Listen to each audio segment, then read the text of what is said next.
Mike the Ref Maloney, Big Bad Boris on the call here tonight. Let's go! Let's go! Third! The Super Kick Party!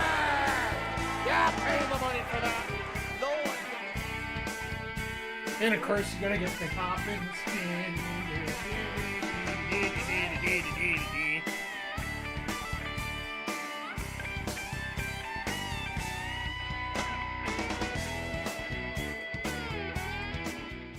Hey, yo, yo, yo, and away we go. Happy Saturday night to one and all as we are kicking it off. If my, wow, Stream Deck doesn't even want to work, this is going to be fun.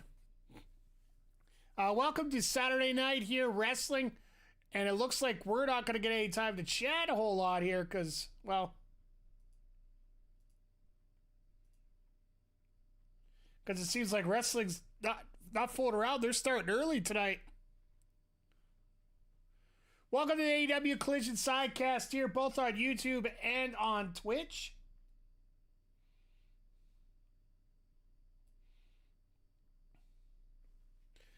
Yeah, we got a hell of a show coming up here. I'm doing okay. We got some pretty decent matches here coming up on the card tonight. Oh, they're gonna show this footage with Orange Cassidy. I like this.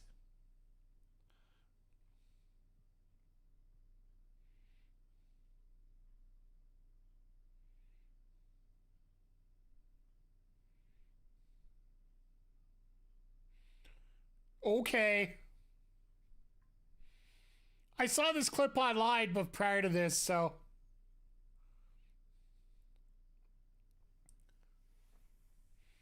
But once again, thank everybody for stopping by here as we're listening to Orange here.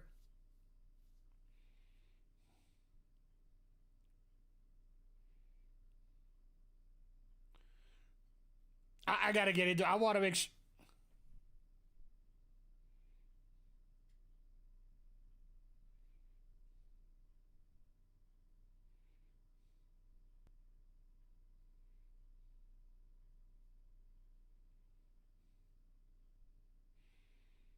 So that's how we're going to open the show tonight.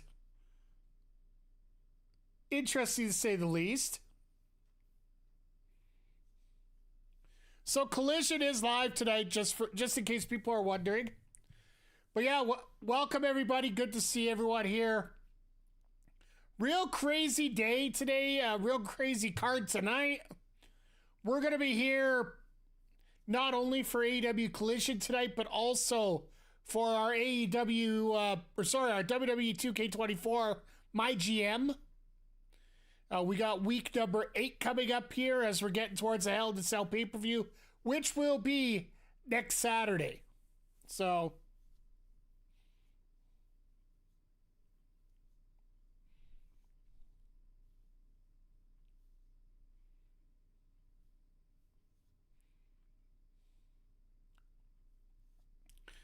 Shivani actually uses the term hospital.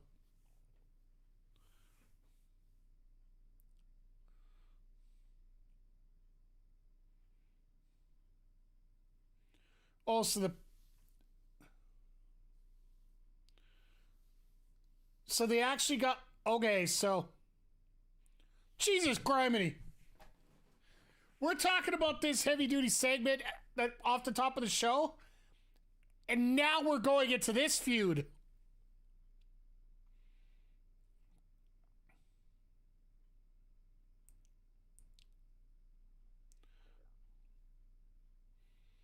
We're getting Jay White versus Shane Taylor right off the bat here. And Shane put out some promos that, you know, it's Rumble rules tonight, or he's basically going to go out there just trying to rip everyone apart here.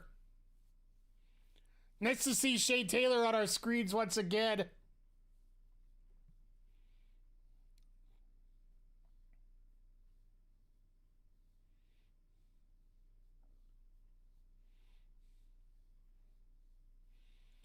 And there came Colton. I just love the drop down there from Hangman as Colt was coming across. He's like, eat. Looks straight out of a video game.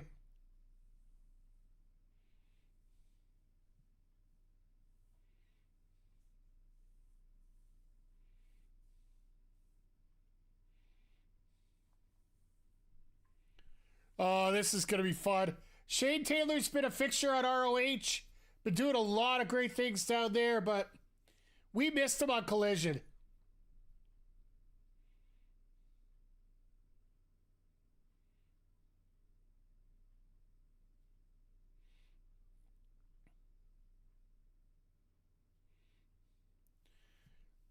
Man, if we could get Taylor a few wins here, I don't think he gets it tonight because he is facing the Hangman. But if we could get him a few more wins just for being,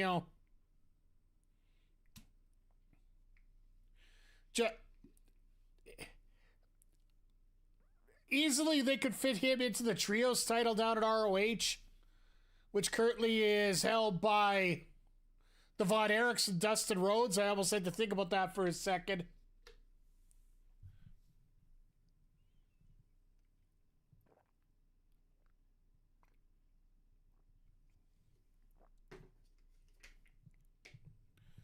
But yeah, it is a hell of a big sports night tonight.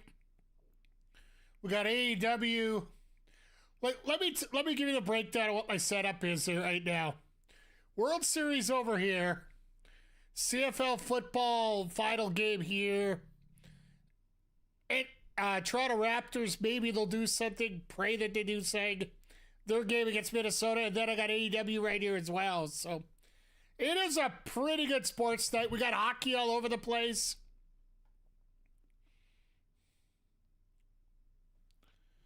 But yeah, when it comes to Shane Taylor here, like he's got I love how they're just making sure everything is all settled down. Shane Taylor's in charge of everything. Just making things nice and solid as we go here.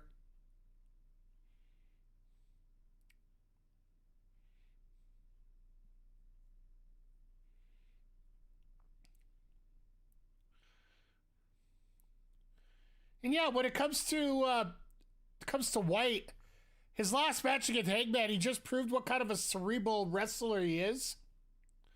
In terms of the way that he worked over the leg, worked over the knee, and eventually got the victory there.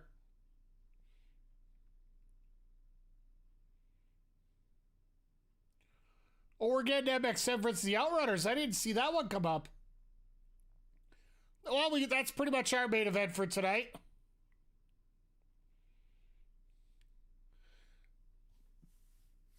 Nice to see Penelope back. Ricochet, Leo Rush. Everybody get your seatbelts ready.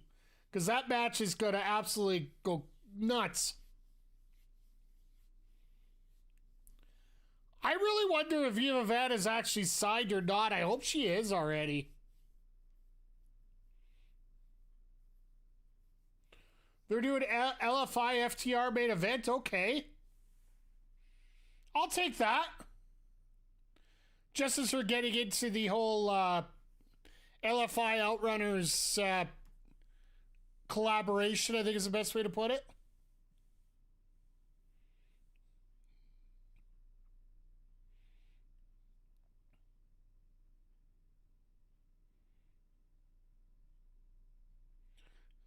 Shane Taylor just laying the boots out to White here.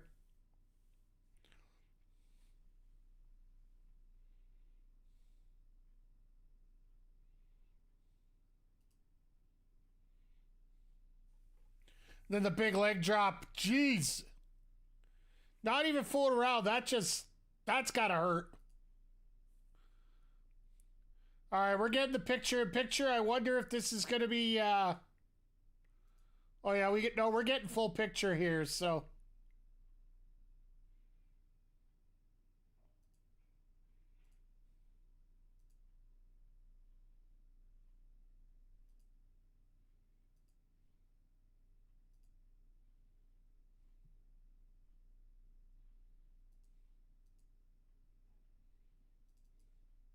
Sorry, just checking something as we go here.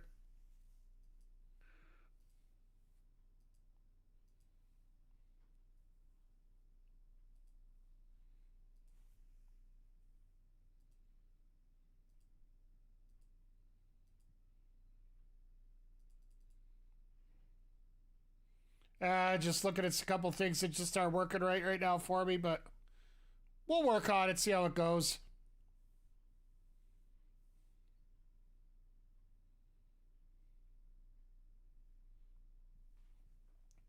Once again, everybody, just thank you for stopping in.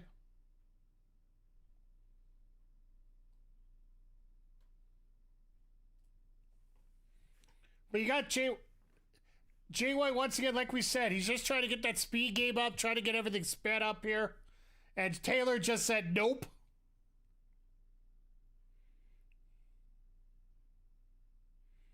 That world's strongest slam from a guy that big.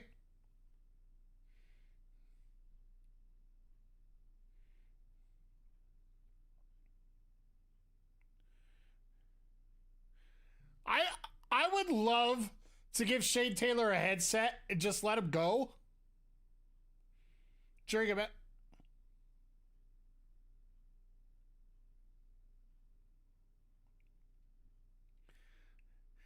I love how they're in Iowa and Taylor's got to bring out the Ohio chant.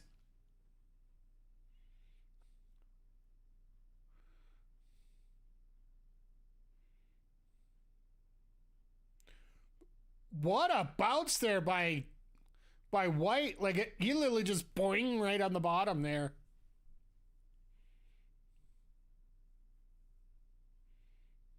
God bless this crowd. Not big fans of Ohio down there, I see.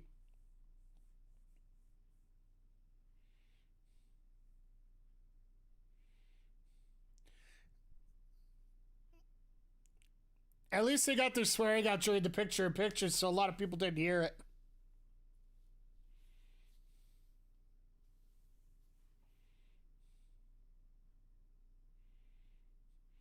Sunset flip, not the best idea. There's a nice little trope right there. Big man goes for the leg drop and misses.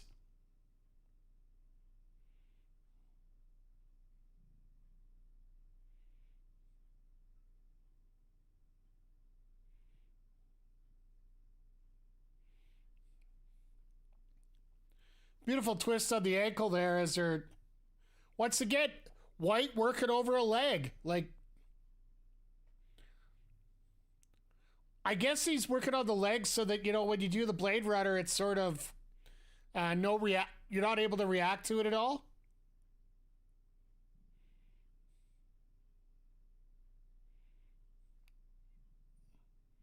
Beautiful dragon screw there.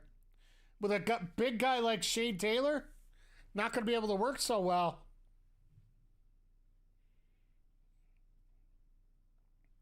And again, another move focused on the leg. I think people are starting to realize here in North America what kind of cerebral wrestler Jay White really is. Like, I've noticed this a couple times in a couple of his matches early on, where he would beat the living piss out of somebody on the outside. And then once, so you got to try and break the count, right? So as the wrestler's doing all their effort to get back in the ring, that's when Jay White will hit a big move like, nice Uranagi there for a 2. He would go in and hit the Blade Runner to finish things off, because you're in no shape to recover after you used all your energy to get back in the ring.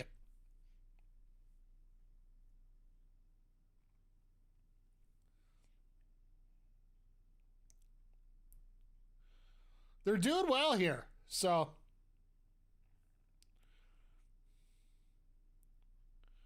Facebuster, that turned out really well.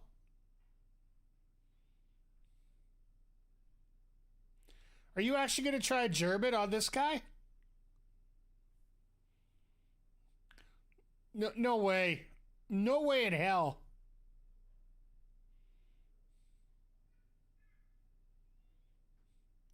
I know there's a lot to do with leverage.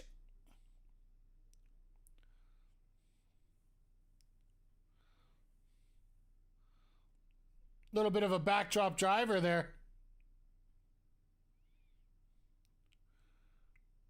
Spinning Uranagi, okay.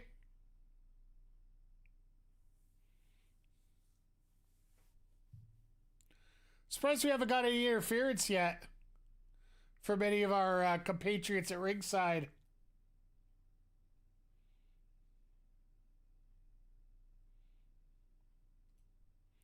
Oh, there it is. Moriarty was going to try to interfere, and Juice decided, nope, we ain't deal with that. What a knee. But it's on the bad knee, so that just... There's that strategy again that just works out so perfectly.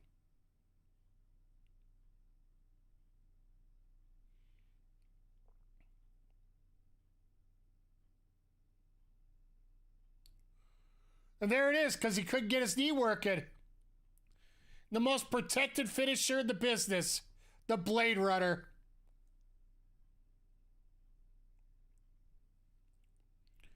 Like, seriously, you got the Blade Runner. You got the End of Days for Baron Corbin. You got the Rainmaker from Okada. Just finishers that nobody ever kicks out. One-Winged Angel. Might as well bring that up because I'm sure that's going to show up sooner than later. But yeah, we're going to have... Uh-oh. Jay White's got a mic.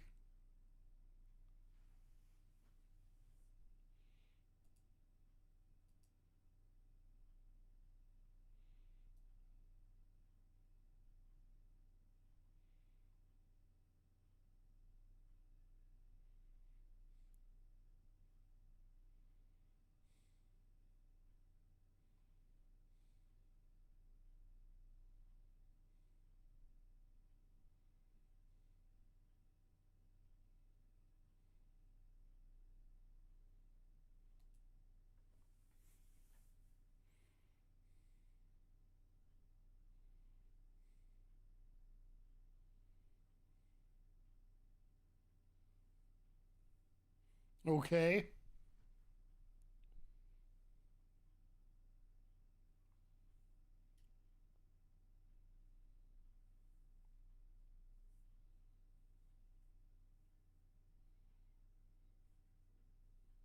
Uh-huh.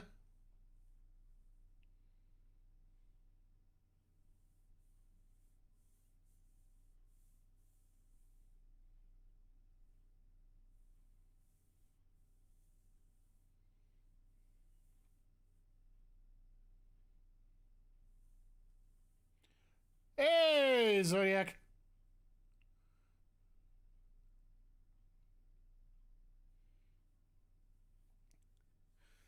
We just got to see Shane Taylor. I hope you got a chance to check him out here tonight. Now Jay White's trying to send a message to Hangman.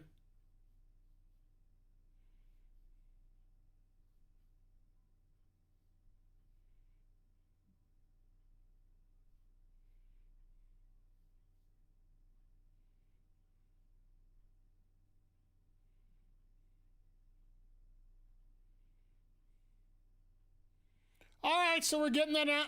We kind of figured that's the match we were going to get when they talked about it on Wednesday here. We get Switchblade versus Hangman in Full Gear.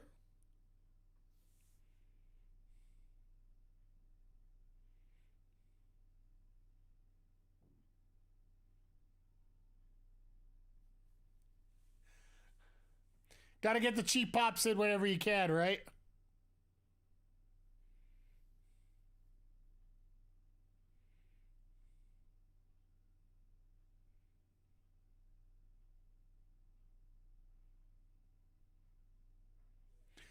It's funny, during Dynamite, they won't put the mic up to say guns up. It'll just be the crowd doing it. Here, they got to be a little bit more careful. It's Snow Penguin. Thank you for the 5-show streak. Some of the stuff that I'm working with just doesn't show the right things right now, so... Unfortunately, that text didn't show up till now when I checked again.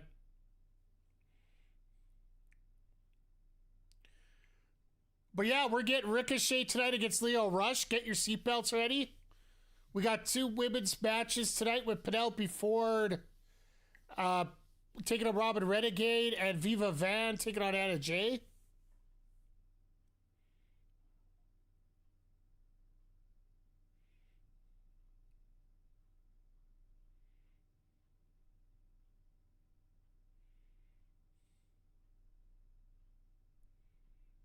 Oh, God.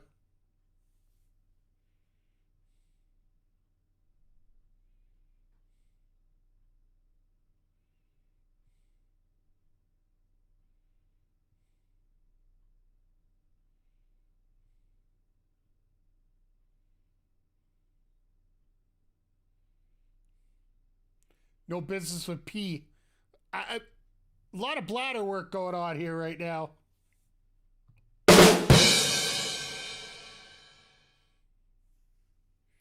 Now we're talking about Twisted P.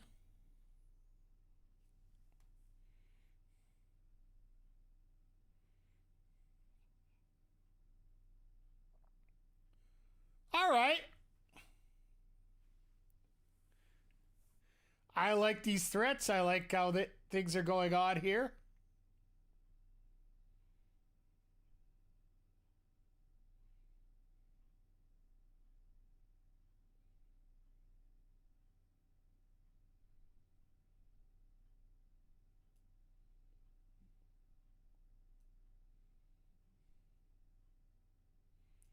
I love how they're starting to advertise a little bit more now.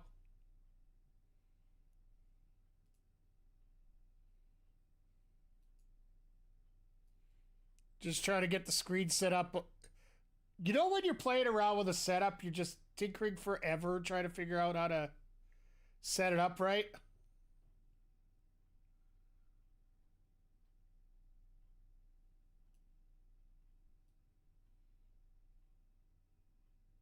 Yeah, that should do it. But how's everybody doing tonight?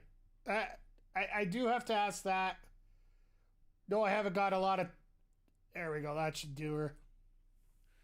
As we go into a full commercial break here.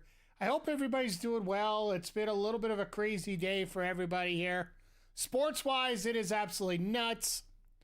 World Series, NHL, NBA, Bound for Glory is tonight as well, so I know a lot of people are checking that out. For checking this out, I appreciate you. Check it out Dyna or Collision live with me here tonight. Or whether you're checking this out on the VOD, I do see a lot of people checking this out on the VODs as well. Yeah, we got a lot to piece together, and I'm going to be honest with you. We are going to start getting into some dark times here. I feel, at least, when it comes to AEW here, because I was equating everything that happened at Wrestle Dream to sort of like what happened in the Infinity War. And with basically the biggest heroes falling to the big baddie Thanos Moxley. One thing we didn't get a chance to see during that Infinity War saga is a lot about what happened during those 5 years in between the snap and when everybody came back. And I think we're going to start seeing a lot of that, especially with this Orange Cassidy stuff going on here. I honestly feel that Orange Cassidy is not going to be the one to beat Moxley. Because in many ways, I want to find somebody, once everybody has no hope whatsoever of surviving, I'm really hoping that they use a guy like, I still think it's going to be a Kenny Omega saving AEW. From both the Elite and from Team Moxley. Because let's face it, in 5 years, the original major feud that made AEW headlines was the Moxley Omega feud from the original Double or Nothing way back in 2019. Like, that lights out match between those two, like, that was on a third level, right? So, to me, I feel that we're going to be looking at something to that effect before we're going to get anything done here.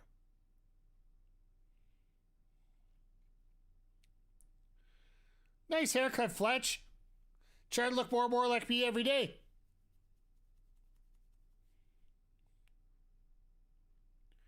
I don't know if it's me, but you're... Is that any better, Zodiac? I I reset my computer and my audio levels. My Go XLR was preset a lot lower.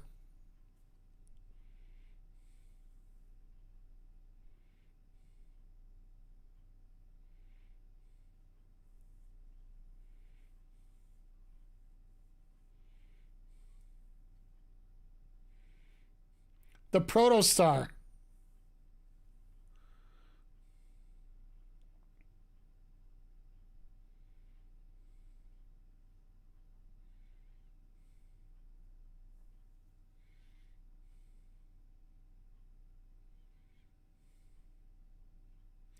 All right, so our other live collision that we're getting is coming up in 1 week. Oh, and here comes Penelope. So, if you haven't looked at the schedule yet for the tapings, tonight and next Saturday are both live collisions. The one coming up the week before Full Gear, that actually is a taped collision. So, I do believe that's a dual collision and collision and dynamite taping, actually.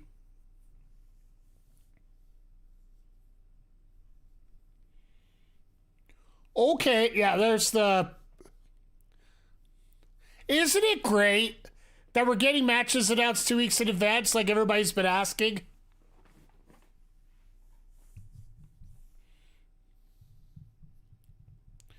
It's pretty awesome that,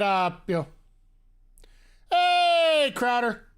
Things are going good. Still trying to figure a few things out. A couple things still aren't coming up right on the screen, but other than that, show's going well. We had Shane Taylor and Jay White in our opening match here tonight. So you can't go wrong with that.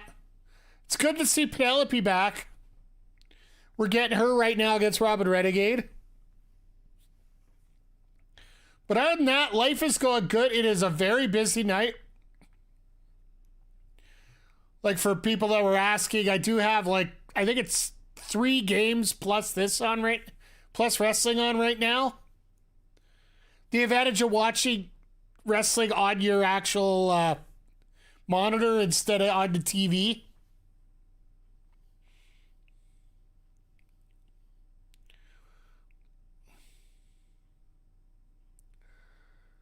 And Penelope looks about as good as she did before the break.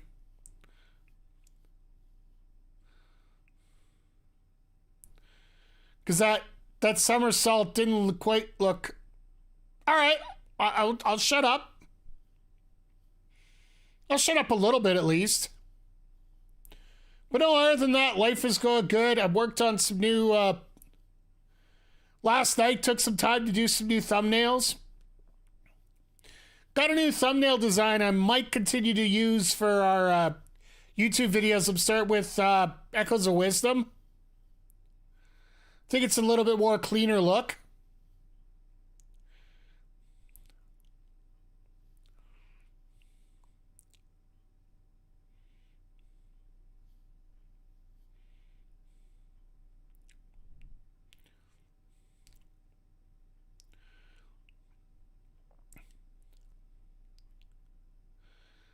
I don't know how we're supposed to take this match, really, to be honest.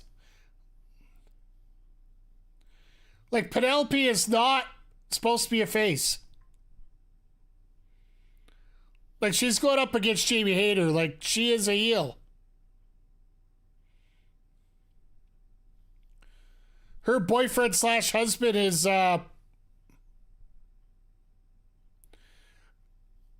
joined the patriarchy. I always say / because I don't know which one it really is.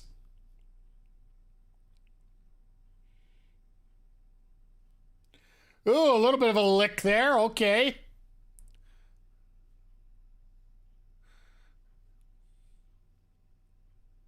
Thought they were married. Yeah, that's what I think. But let's face it, relationships we never really know these days.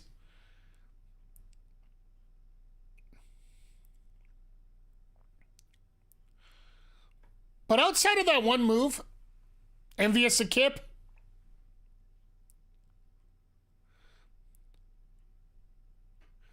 And from what I remember, she's I think she was a follow fan in terms of video games. Because I know before her injury, she was on the old Twitch quite a bit. Now, very obvious. Yeah, she was a real heavy-duty Twitch streamer. Like, I would see her on there at least 3 to 4 times a week.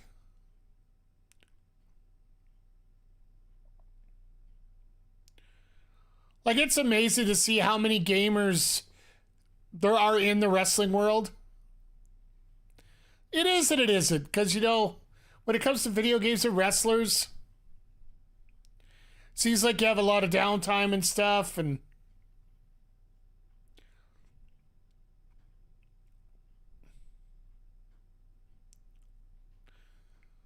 I do appreciate how these ladies are getting time here.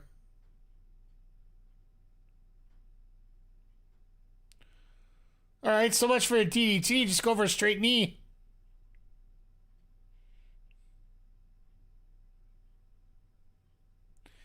Even Shivani knows that was supposed to be a cover right away. But yeah, just it's going to be fun to see what happens here on that first match between Hayter and Ford coming up in just over a week and a half. All right, that was a little rough. Once again, that was just the way Penelope was coming out before. Like, decent wrestler, could do a lot of good work.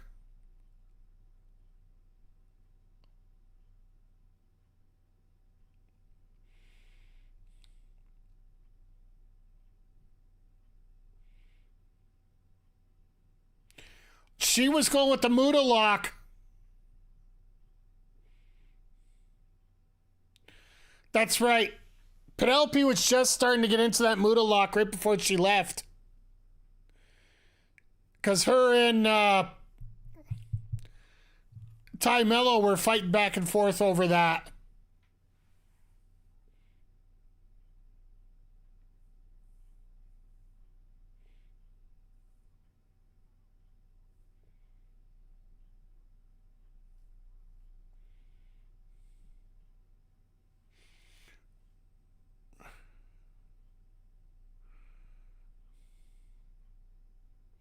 Okay.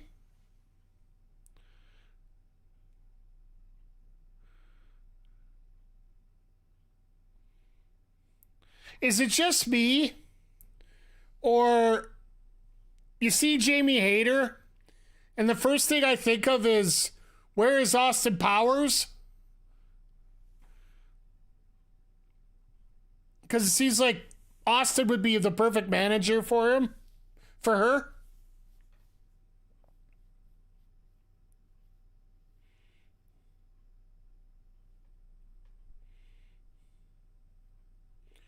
All right, what do we got? Oh.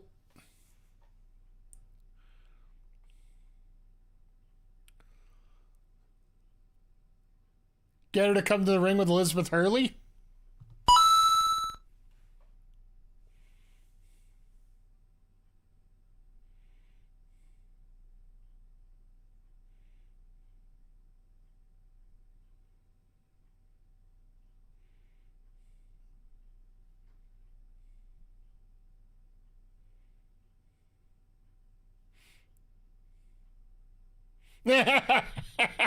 Sarah Elizabeth Hurley doesn't age. She must be a vampire. Probably.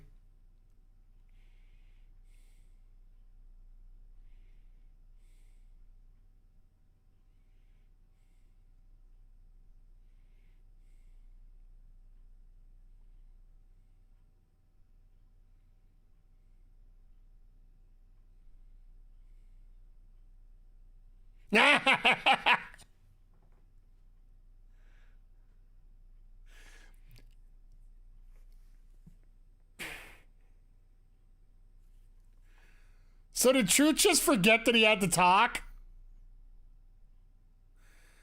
Did he just forget that he had to talk in a promo?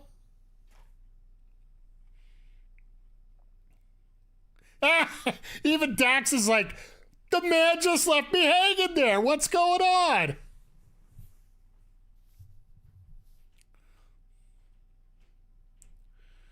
Who would have thought? Who seriously would have thought that these two would get over this as much as they have?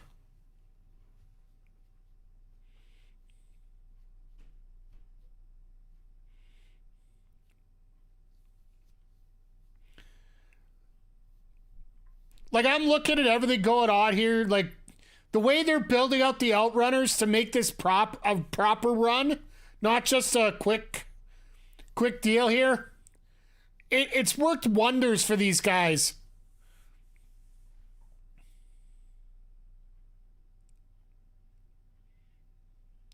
I might have to go buy that fanny pack.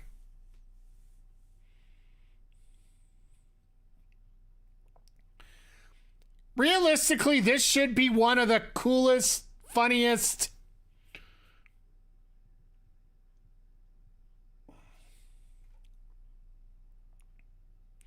This should be one of the best comedy matches we've seen in a while with these two teams.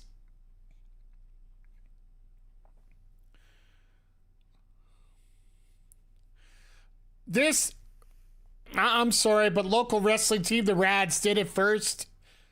I don't want to say they did it better because, beauty's in the eye of the beer holder, as they call it.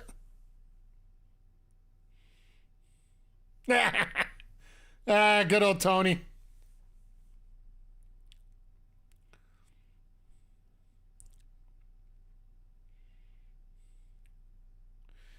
Can we just say, like, you want to talk about, or AEW doesn't produce any teams.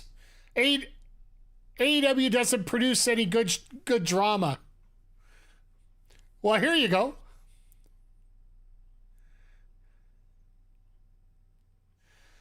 Outrunners versus MXM. McGee was wrong. We are here. This is Prime Wrestling. Let's go! Or better yet.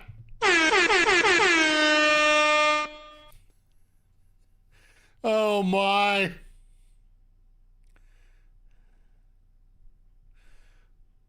Now Shivani's outright mocking the Outrunners for their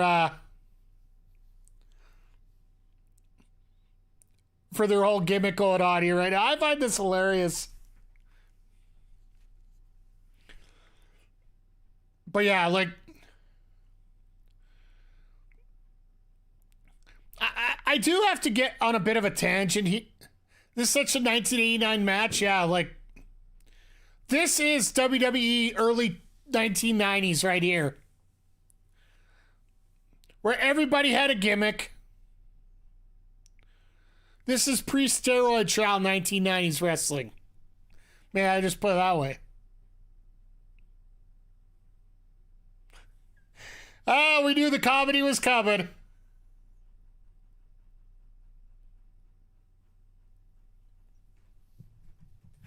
Oh my. But I just, oh God.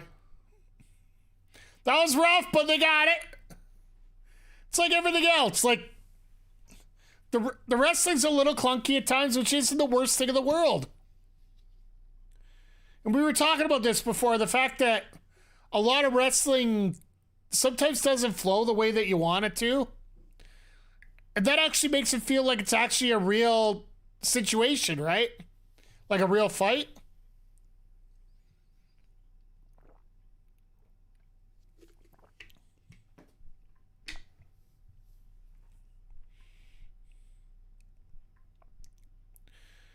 Oh, God, thank God Mason's got his own... Uh-oh. The hell has Johnny TV got involved here? Is he looking to join the MXM collection?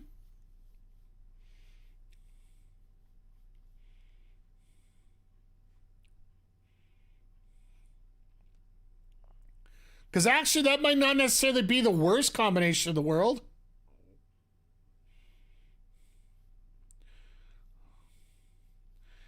Floyd, you might want to be a little careful here.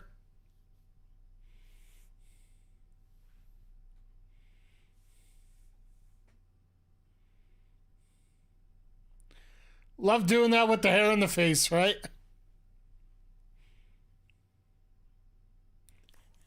Did you just hear that?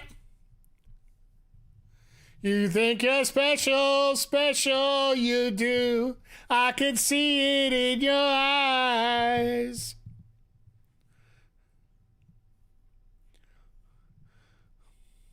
So now we got from WrestleMania 17 to WrestleMania 6 with Hogan and the Warrior.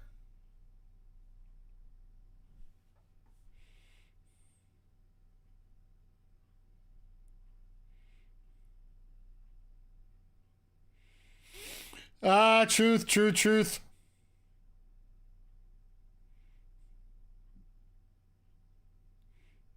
Nice little trip there. That actually was pretty inventive.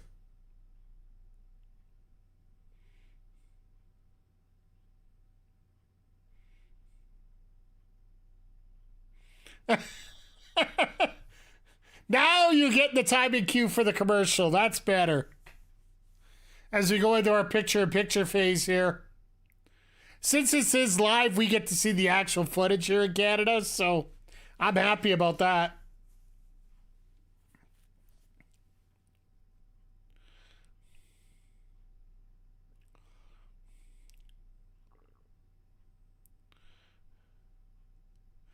Well, there go the glasses.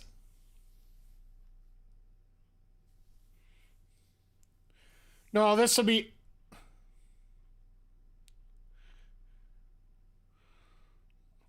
This is typical 80s wrestling with your crowd brawl on the outside.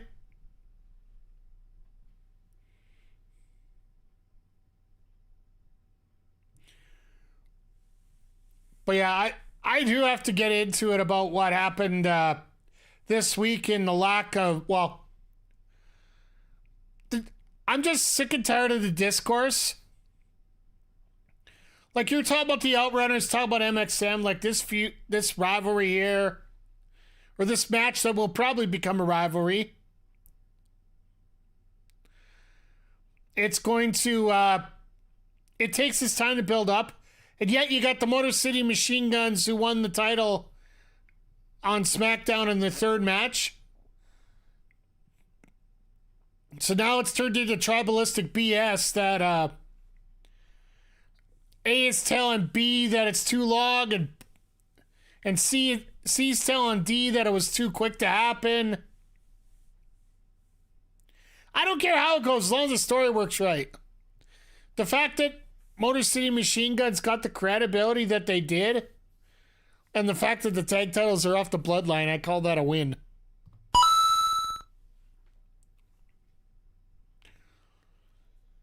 But yes, I do know we're here for AEW, but it drives me nuts when I see stuff like that.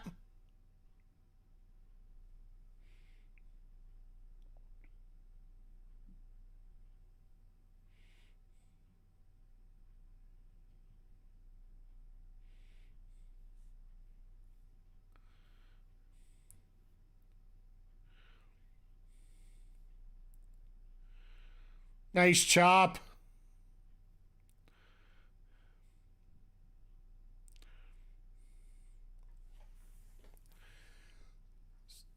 So for everything that's going on here tonight, this night is just flying by. Because what, this is match number 3 tonight? We're going to get 3 more later? Like, you can't tell me that Ricochet and Leo Rush is going to be a banger. FTR and LFI is going to be absolutely nuts.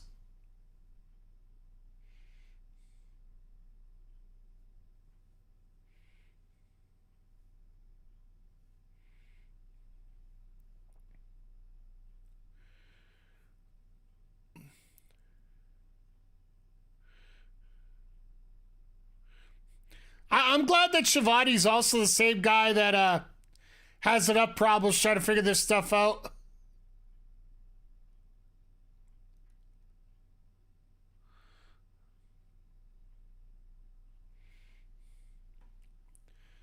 And also, while we're at it, well, looking at the heart attack there, I want to give a shout out to Natalia Neidhart tonight. If you guys didn't hear, there's a report that just came out. And Natty's openly admitted that her eyesight, she's basically blind. And she's been wrestling matches basically blind. Like, with that being the actual case, like, how much of a boss is she right now for doing that?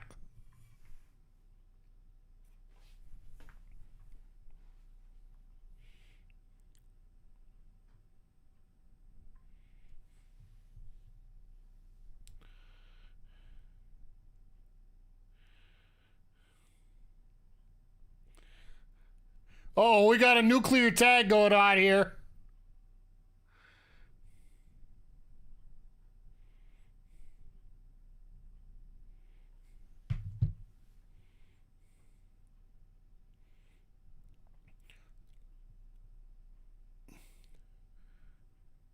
Magnum is just, Magnum's massaging a little bit too much down there, if you ask me.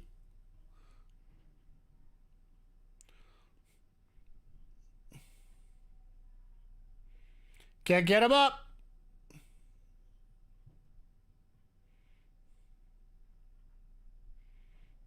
Uh-oh. Uh-oh, this might not be good.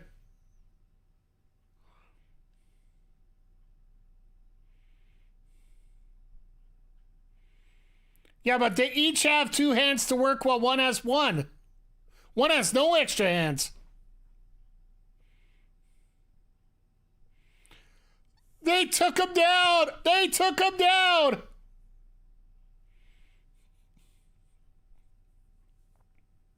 Why was I wrong? You said this match would never happen. Apparently. By the way, hi, Mick G.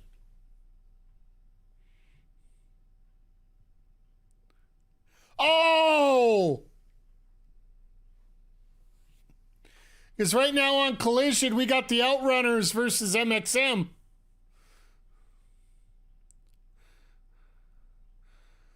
Oh, God. Big bicep double elbow onto the 69. Oh, my. Oh, Nigel hit it. Nigel called it. The Greco-Roman 69. You know what? You and Zodiac can fight this one out, McGee, because, I'm not 100% sure myself for the stat. I'd have to go back and check the video, but...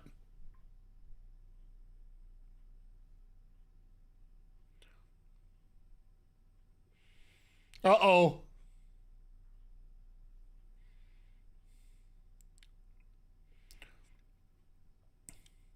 Truth kicked out of the finisher? Okay.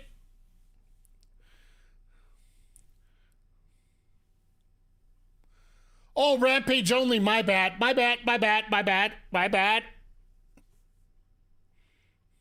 It does feel like I said it last week and I'll say it this week. Collision is stepping it up. That'll be it. They call it the Total Recall. Let's go.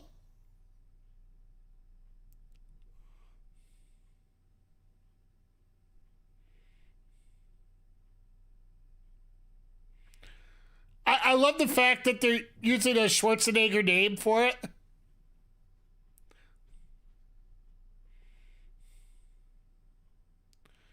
Could you imagine the Outrunners being the team that beats the Bucks? I really can't, but you could just imagine. Oh, we're going to get this one. Can we at least agree the Outrunners are the greatest take? Hey, you know what? They're the greatest product coming up right now.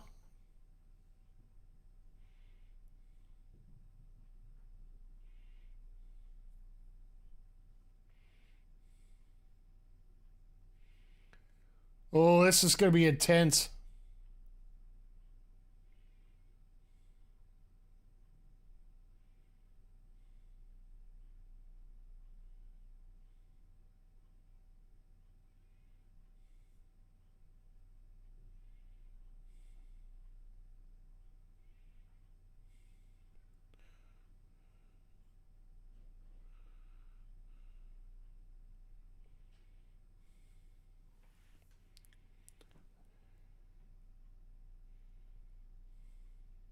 And Wheeler's just shaking his head the whole time.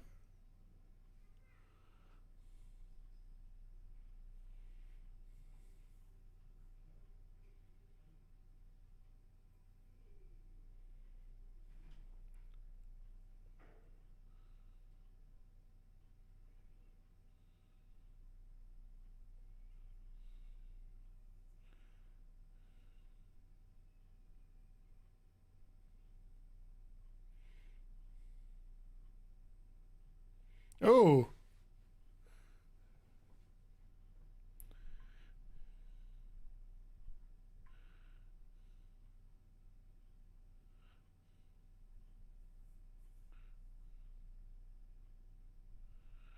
Okay.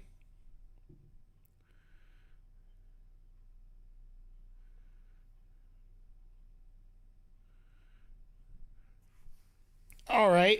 All right. All right. I see. I see.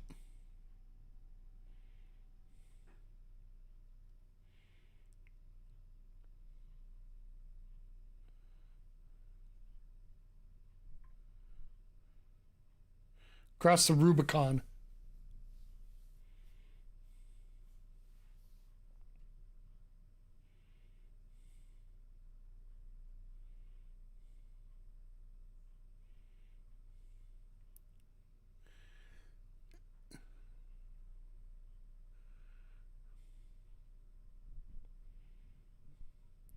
Nigel faced.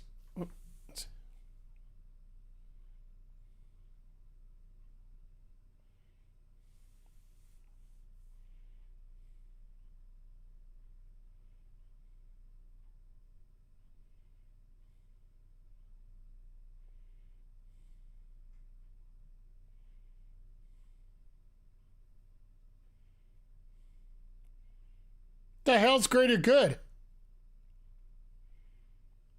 Nigel definitely gonna fight Yuta? Maybe. I like that thought from Nigel. Is he trying to defend, justify everything to himself or to somebody else?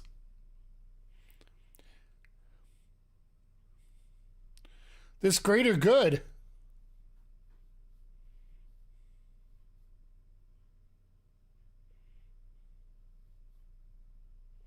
We're all trying to figure out what the greater good is. But yeah, Nigel after what happened, after the match with Danielson at Grand Slam, they sort of delved away from much of a hellscape for him and a heel persona for him, and they pretty much changed everything around after that night. So that's what it is, the greater good. Well, yes and no.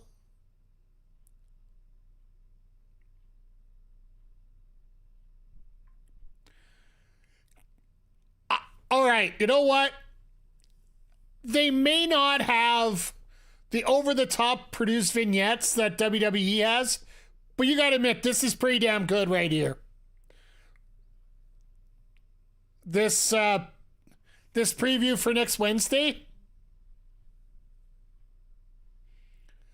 this is pretty damn awesome.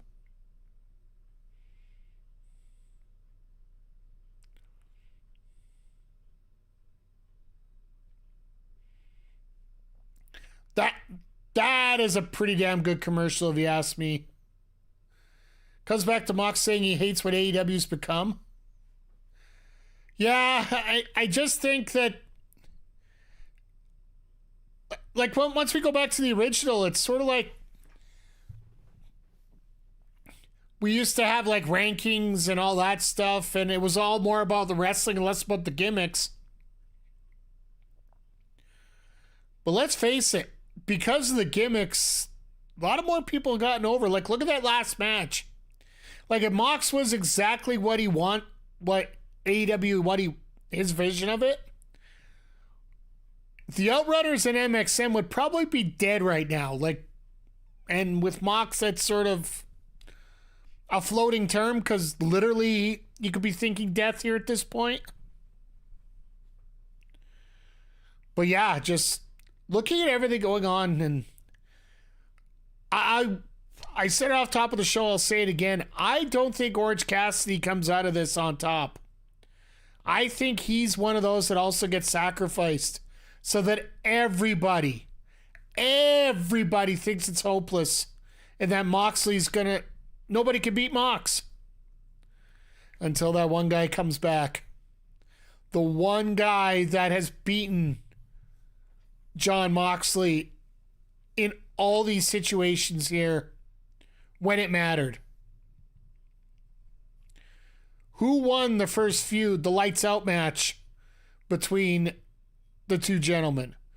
Who did Moxley lose the AEW title to?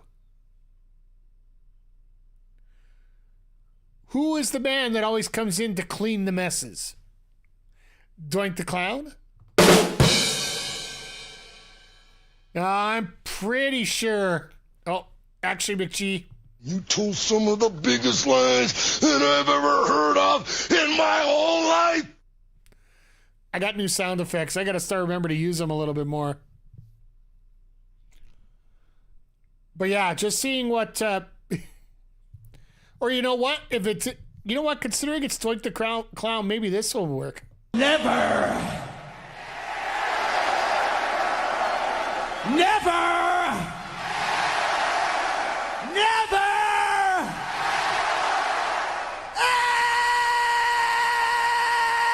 Ever! Be Doink the Clown. There you go. Like I said, I threw a few there. Hey, Mike. Hey, Mike. Hey, Mike. I really want to know what's going on with Jericho and what's going to happen with this ROH deal.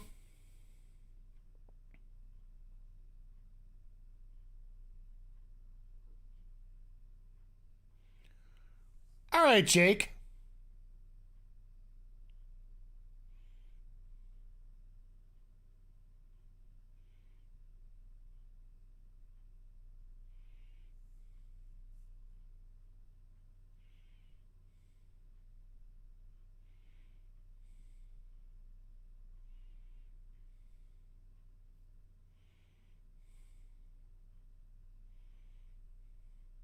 Okay.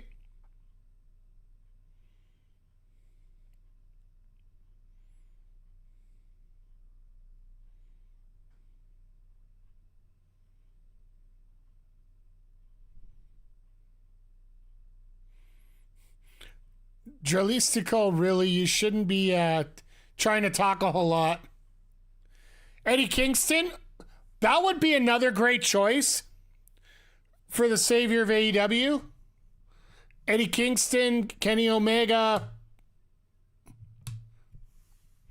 Now we're about to get to flippy fun here.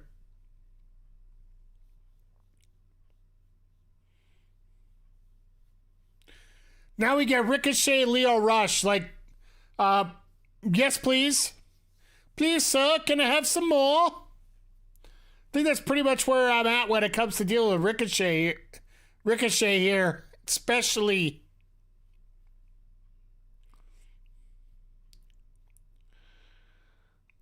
Especially a little bit more determined Ricochet, which it seems like he is these days. And I do want to thank Ricochet for sort of solidifying the fact that Samantha Irvin isn't coming to AEW. She's coming to work on her own stuff. I do want one day, I want Samantha Irvin to come out and introduce Ricochet. Just once. Maybe do it in London when they go back in 2 years. Think Ricochet's joining MVP? I think that might be a possibility. Black and gold is a bit of a tip. If that's the case, Big G, yeah. My opinion, it almost makes sense that Leo goes there and ditches these three to create their own trio.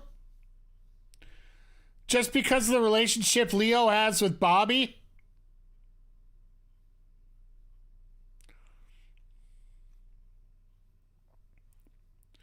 Like, if we don't see MVP next week, maybe we see Leo at, or we see Lashley at Full Gear.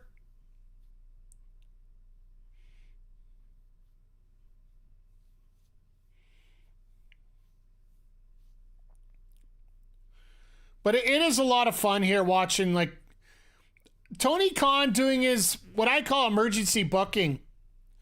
And the reason I call it emergency booking, instead of waiting for people to get injured and we don't get a chance to get those matches, he's just blowing them out right now. We can make better matchups later. Let's get our dream matchups out now. Like, Tony is a little bit crazy when he comes to his booking some days, but this still is pretty awesome when you get matches like this put together.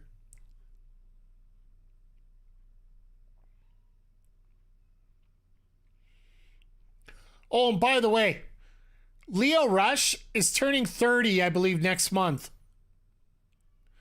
I listened to the Undisputed... I don't think it's Unrestricted podcast by AEW. Actually, I was listening to it in my work truck today. Leo Rush was the guest this week, and he was talking about that, so... Feel ancient now. Hey... Zodiac, I'm 46, so... You want to talk about ancient? What about me?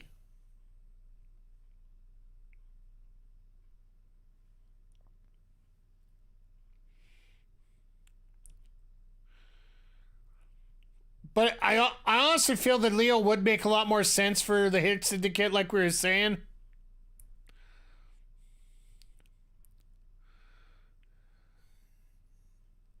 Won't speak about ill my others then.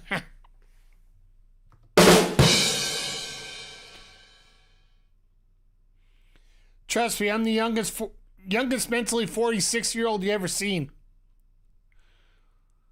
Nice little cyclone kick there. Once again, everybody, thank you for stopping by here as we're hitting the top of the second hour here.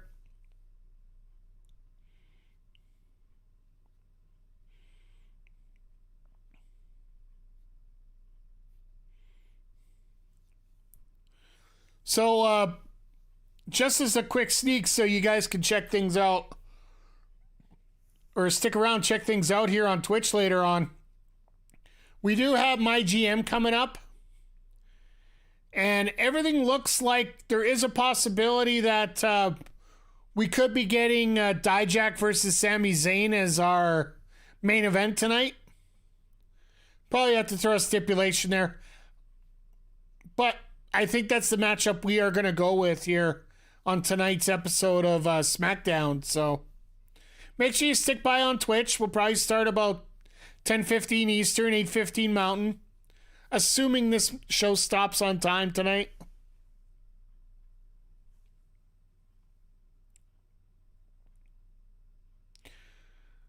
Area Code Kick is what it's called now? Oh, God. I thought Ricochet was going to hit the end of days on Leo.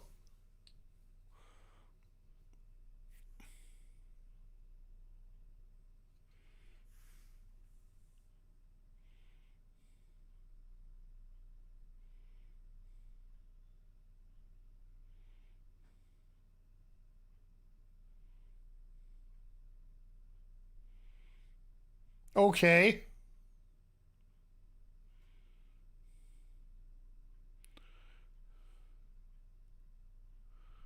Ha ha ha, Leo!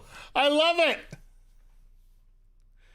A little heel chat there. Count 'em out, ref! Oh, here comes Leo again. You know, it's not too often that Ricochet gets to work a match where he is the bigger man.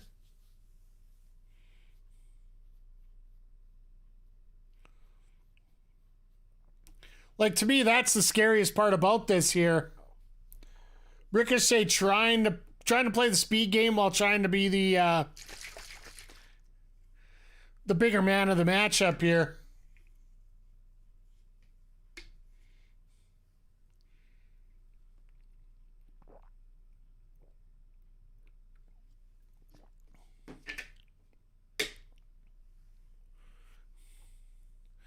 Ricochet having fun with the younger fans here.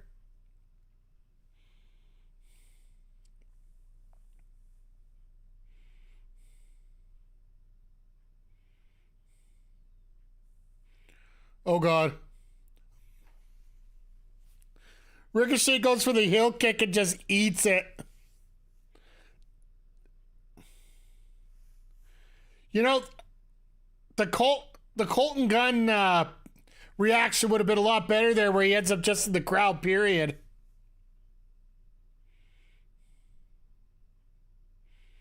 I don't know how high he jumped, but looks like you got a sore tailbone. Samantha will have to deal with that later.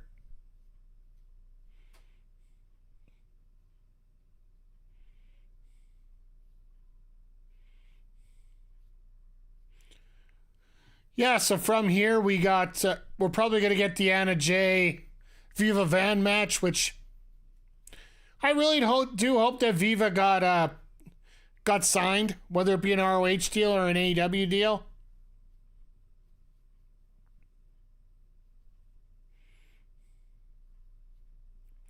Sorry, this is a very stimulus-heavy night here right now, as you can see. Oh, and yeah, one thing I've read from a lot of people,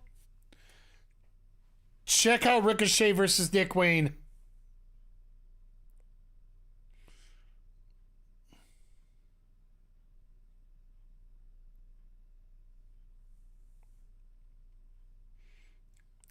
Nigel just can't get away from his heelish tendencies, can he? So we got things set up here on the top.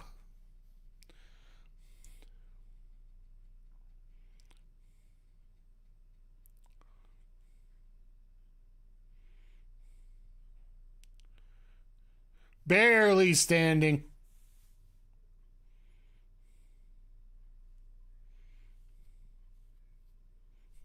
Oh, our director, you got to be careful here. We heard you.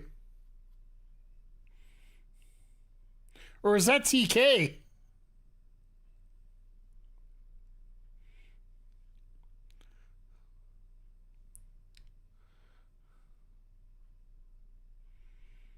Oh, God. Nice shot. Leo playing the perfect small man game, that's what you should do. Very rarely will you have any other option, but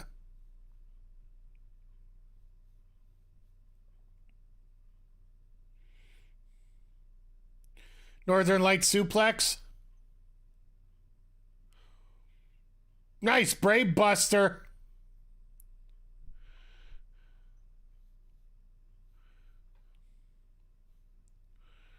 Stormbreaker.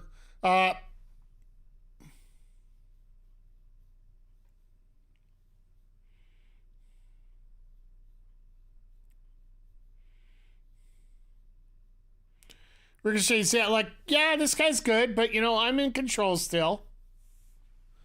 Always appreciate that.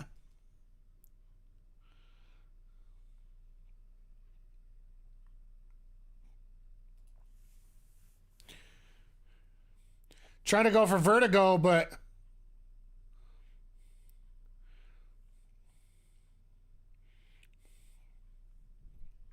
somebody's selling a stunner the proper way.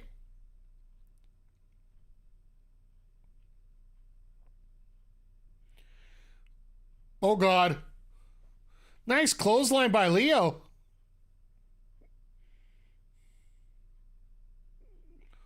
Nope.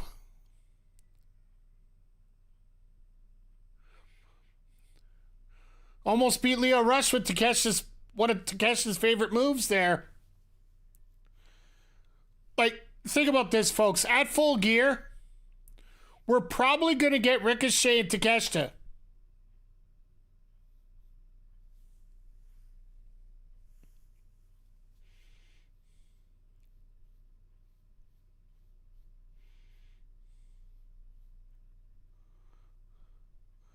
Oh my goodness. Ricochet Takeshita is fine with me, yeah. That's going to be pay-per-view worthy.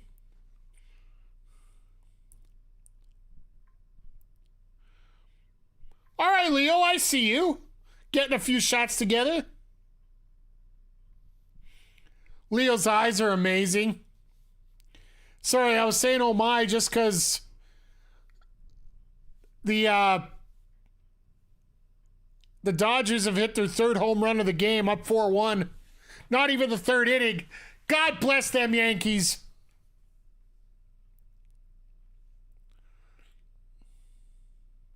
Not that I'm the hugest fan of the Dodgers either, but Yankees fans are a little bit more insufferable than Dodgers fans. Sort of like wrestling fans. In so many ways, wrestling fans are insufferable, but there are some great ones. Like everybody that shows up here.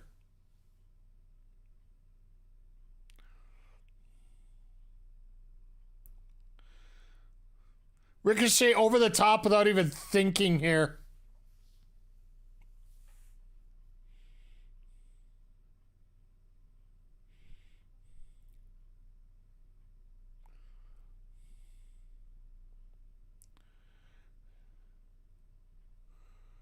That's a kill shot.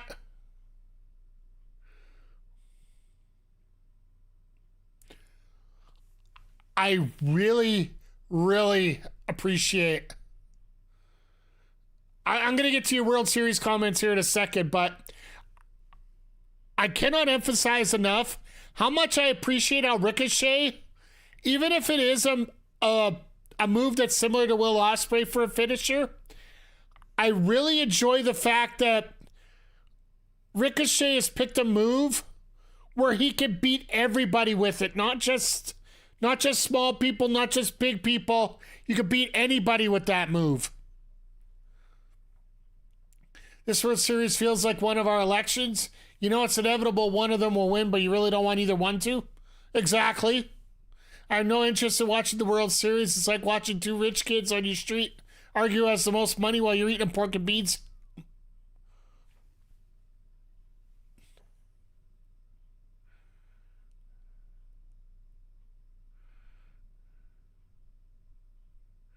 That is a pretty good paint job on her face.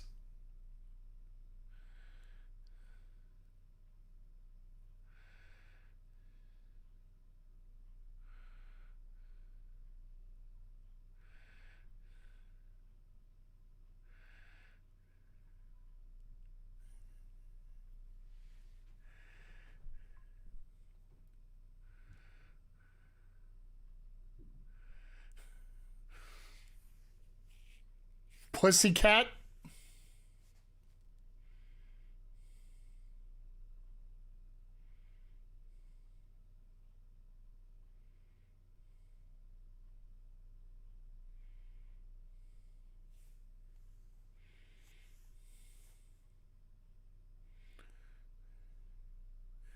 She looks 10 years younger as a cat. Amen.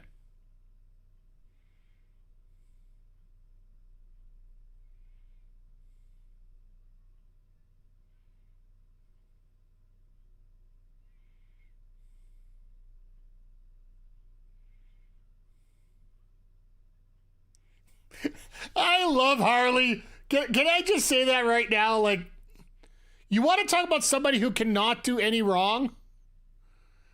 Harley Cameron is it. Like, I have said it before, I'll say it again. She is probably the most improved wrestler on that roster since Punk left, since she's gotten the opportunity to work, both on her character and her wrestling. And so we get to see Harley versus Thunder Rosa next week. Thunder's had some problems keeping up with stuff. Like her match against Deonna Purrazzo, they're okay, but they're nothing to write home about. This could be fun. Next Saturday could be a lot of fun. Well, of course it's going to be fun because we're going to be all together here to watch it, but that's beside the point here. This could be a very interesting match with these two. And then we're getting Kyle Fletcher's going to be making an appearance next week. Said he wanted to deal with one of the up-and-comers here in AEW. So I wonder, we're probably going to get like an Action Andretti or something like that. But yeah, Harley Cameron just so many levels right now. Like, I hate to say this, but right now she's in a bit of a way just like Kevin Owens.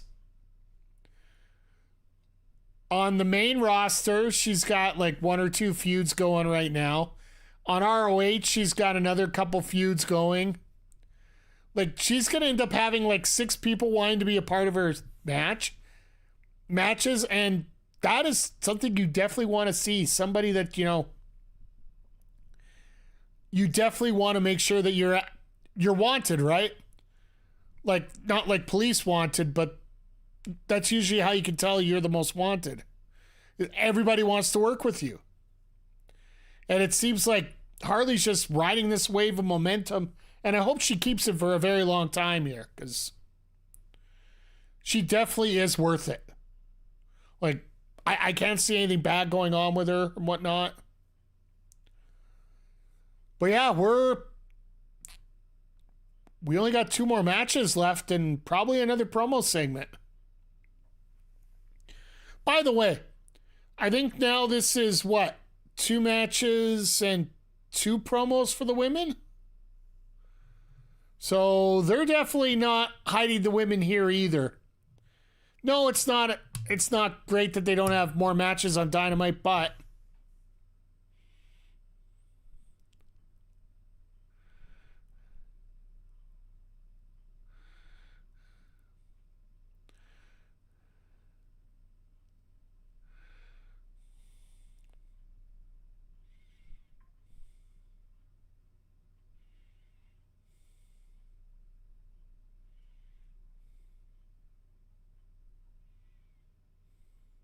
Halloween Candy?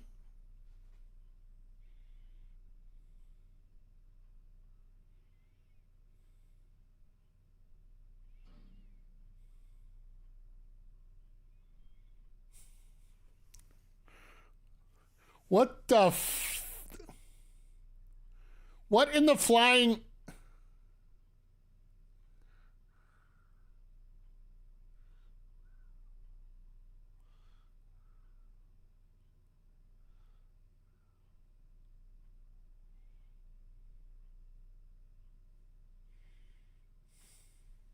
What the hell is that?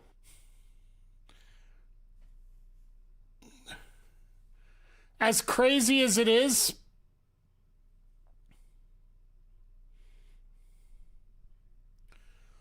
did Bobby Cruz just crack his voice? Did Bobby Cruz just crack his voice on Anna Jay's name there?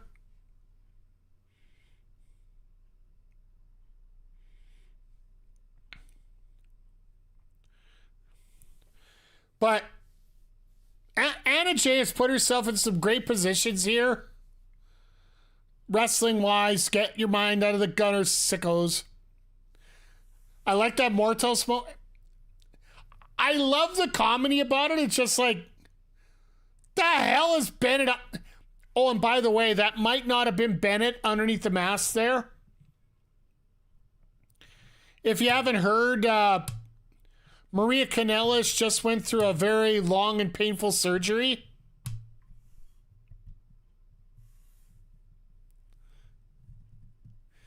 Might need the horny bonk. Oh, by the way, the CSI one, I'm not allowed to... I could do this.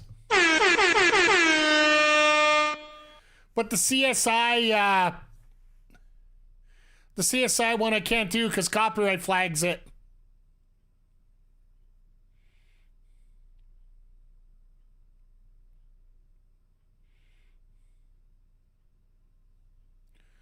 But Anna Jay, like, she's got an opportunity here.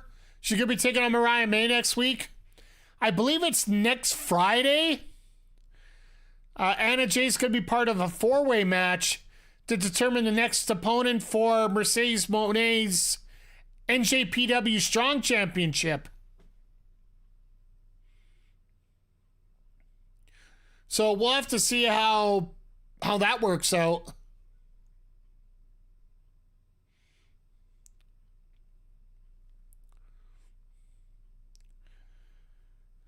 But yeah, just thinking about Anna Jay and also Jack Perry, how they both took excursions to Japan and turned it into the best possible situation for them.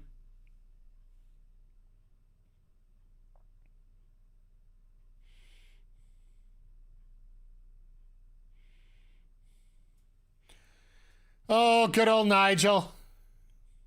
We know where his priorities lie.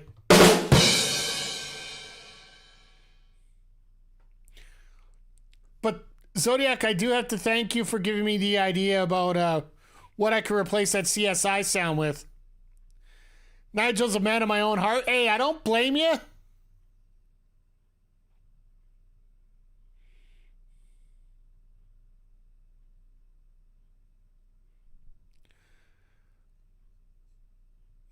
Well, Anna Jay did call herself someone with a fat ass and a bad attitude.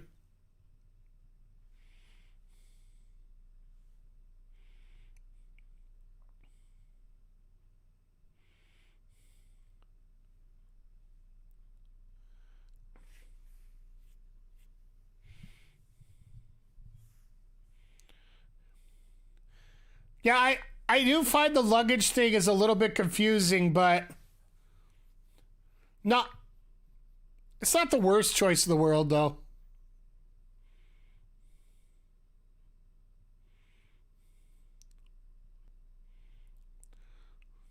Rolling neck breaker, very well done.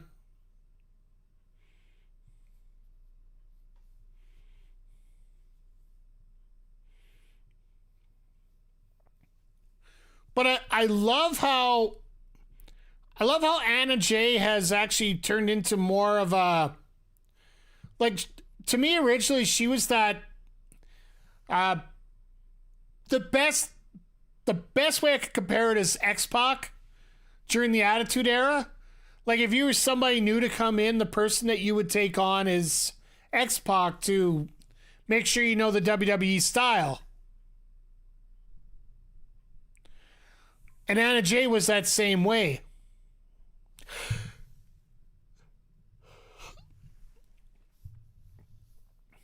But now she's turning into that main event player. And it also feels like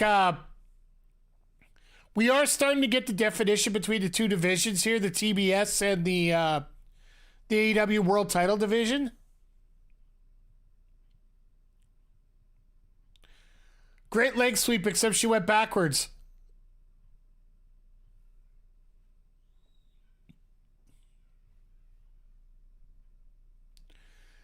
It seems like the AEW World Title's more about the work rate title.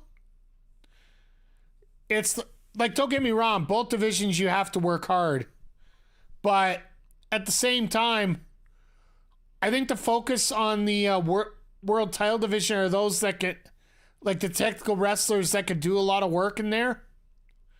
And yes, I'm saying that with the biggest character being Tony Storm that they've had there in many a year. But the TBS title is more for the star power, the glam, the bigger names that they want in there. And the person that took out the TBS title reign of one of the biggest... Honestly, that's because they gave the TBS belt to Monet before they should have. Absolutely. But I think Statlander might be the one to take it for the fact that she was the one that beat Jade Cargill for that title, right? So could it be a possibility that would be a way to get Monet off the title. The other question is, do you want her to take that title off her? I almost feel that you might want to even do Athena at this point. We're going to know what's happening coming up because, well, Athena's taking on Abaddon on ROH right now, and I think that's supposed to be a Halloween match, but don't quote me on that yet.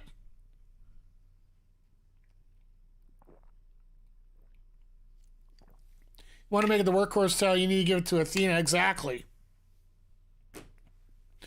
But I think it's actually the complete opposite, where the AEW World title is more of the workhorse title. I just think Athena deserves a bigger platform than what she gets, but we also don't know all the details, whether she wants the time off the way it is, and because working the ROH schedule is a little bit easier than working the AEW schedule, right?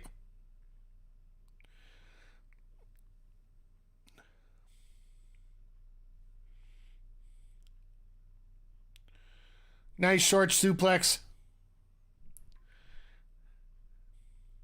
Except Van went over a little bit early on that.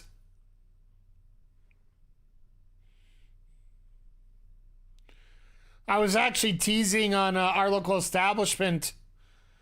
They were doing their honor ramble, their wrap up of the ROH show yesterday. I was actually teasing about how many more days until Jericho breaks Athena's streak.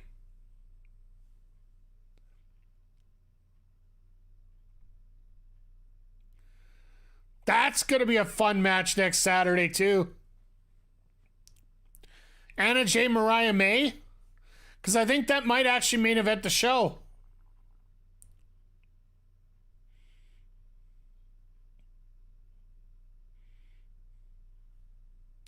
Can't imagine if you're a wrestler how you wouldn't want to check out AEW unless you're hell-bent on being a legend. Scheduled AEW so much more. And the fact that you get to work indies, too. You have to do it with the permission of AEW, but normally, more often than not, they're more than willing to let you do it. From what I've heard, Tony Khan is more than willing to help. And look what he did to help out Maple Leaf Pro last week.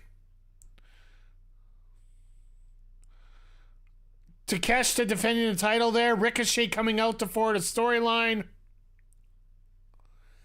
Maple Leaf Pro getting time on AEW TV on Wednesday. I think if you're willing to work with him, he's willing to work with you when it comes to Tony Khan. Like hell, just over a week ago here, we had the Beast Mortos in for a show here in Edmonton with Top Talent Pro Wrestling.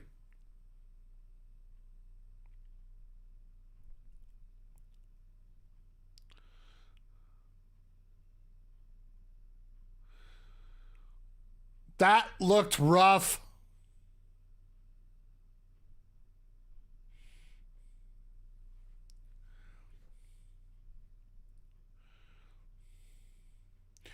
But the fact that AEW can fork up the same amount of cash as WWE can, realistically speaking, like, there are certain levels to that, right?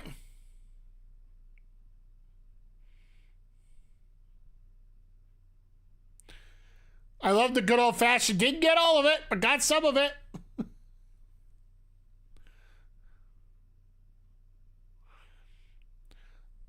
Keeping her body taut, that's basically saying not going with the move.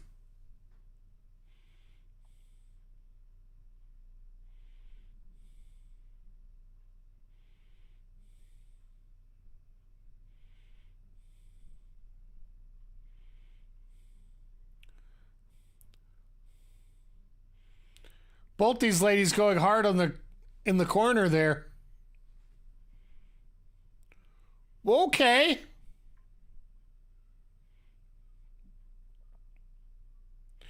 Van does look exhausted.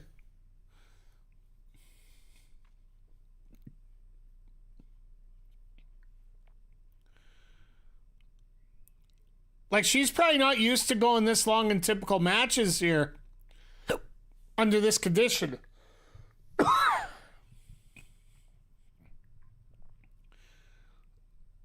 That's not the Widow's Peak. That's a gory special.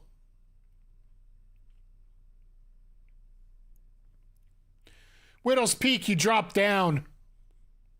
That's okay. You know what? Shivani and Nigel have been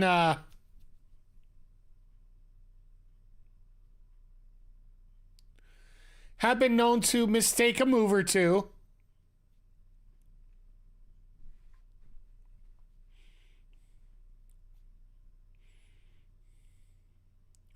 And Anna Jay is just ready to go. I'm assuming we might... Oh, never mind. Just a graphic.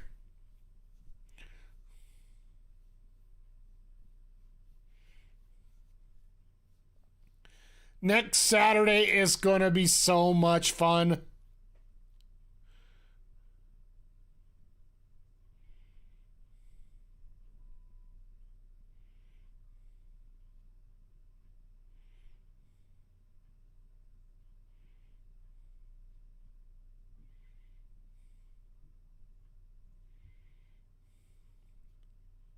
Because it took you 10 years to get to AEW?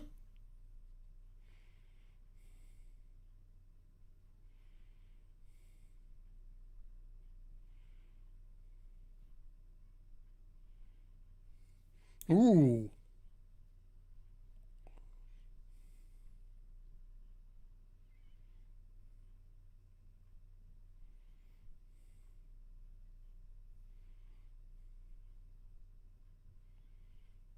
I'm sure there's plenty of women that could touch you.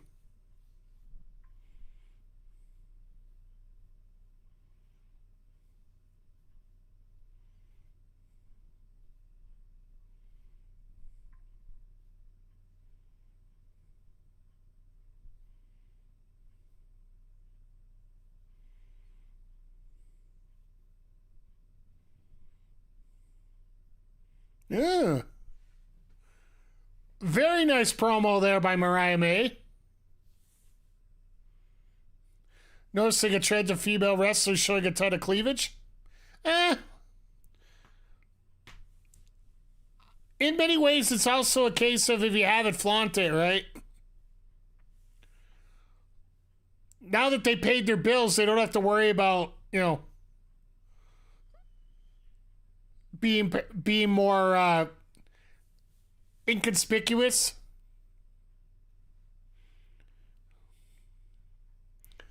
So we're getting into a bit of a promo segment, getting what's coming up. I don't mind this, except the fact they're recording the same promo in the same spot.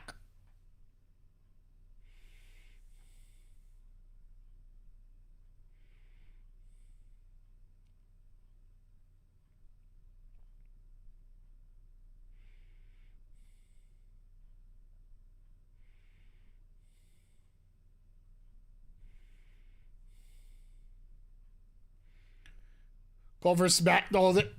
Wednesday is going to be freaking nuts. And I hope you all get a chance to stop by, because we are going to have a whole bunch of fun there.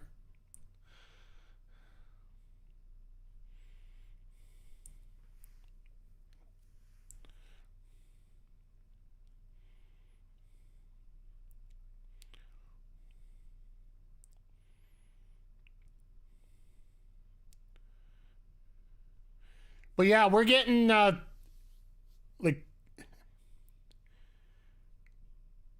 love the fact when we get a chance for Buddy to talk, right? We're getting another promo video, 3 in a row? No, just 2.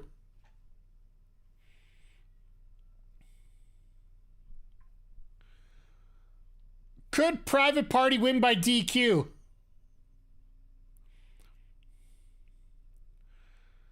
Oh my, next Wednesday is going to be piles upon piles upon piles of amazingness. Oh, Commander is taking, okay. We'll take that. I wonder what Day of the Dead match is, but... So the third match will be Cole versus Strong, right? Probably. I would guess so. Then it ends up in a no contest, and then all three of them get it. Then it becomes a triple threat.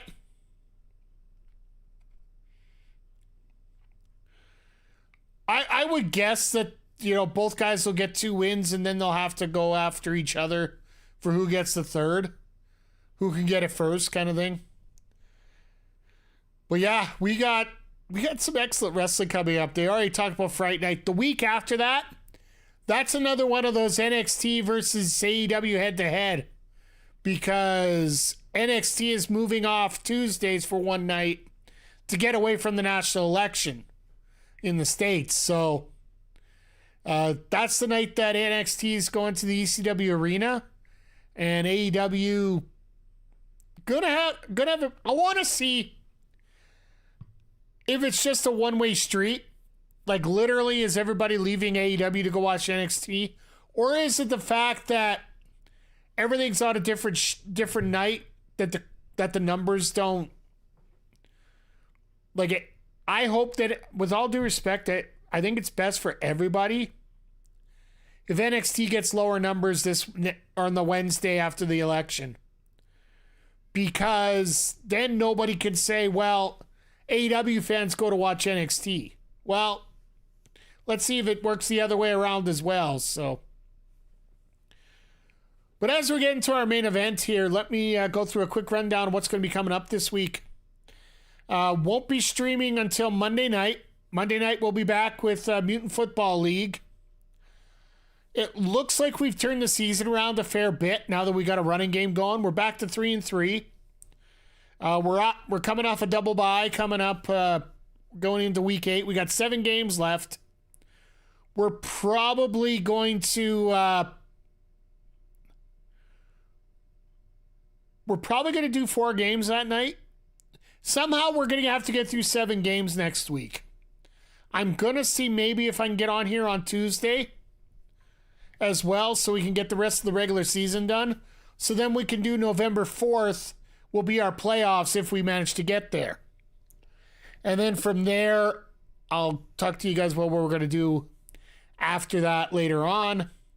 Wednesday we'll be back here for AEW Dynamite Fright Night. And then as well as week 9 of WWE 2K24 My GM. Thursday afternoon, we're getting a little cold up in Mountain Lanayru. Gotta say that fast 5 times. In Zelda Echoes of Wisdom. And then coming up on Saturday will be AEW Collision, followed by our Hell in the Cell PLE for WWE 2K24. So, and our main event will be Alba Fire versus Shayna Baszler in a Hell in the Cell match for the WWE Women's Championship. So, I can call that right now already. So,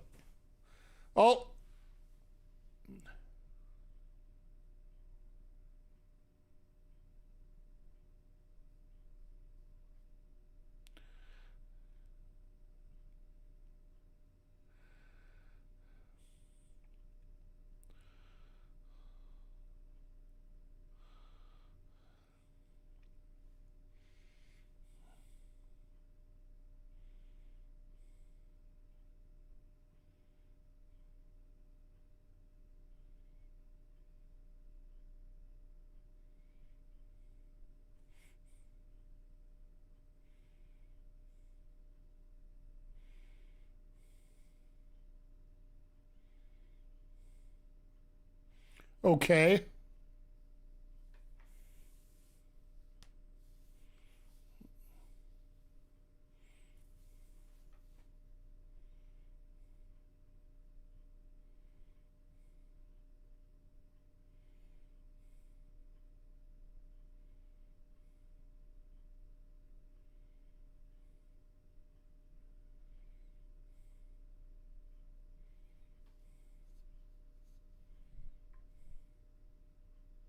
For now. Rather watch wrestling than election coverage. We ain't gonna know the election until the end of the week at least. Yeah, I'm with you.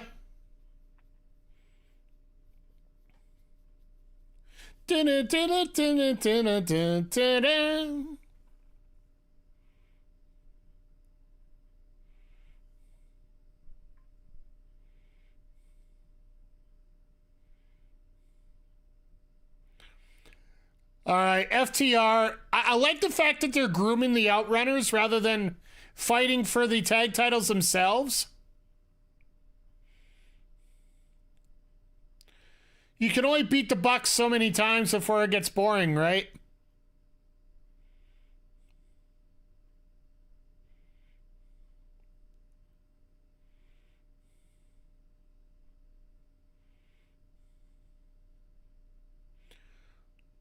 All right. They are the Collision tag team, that's for sure. And that makes sense because they were Punk guys. They were going to be here no matter what.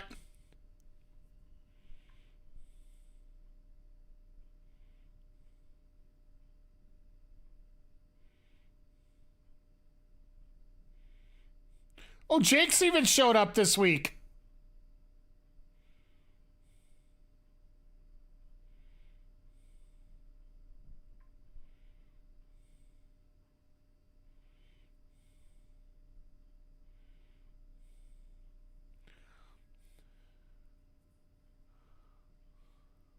You gotta love it when the brothers can work together in the ring. And the fact that Jalisco's trying to talk as much stuff as he does with that mask on and nobody can understand him.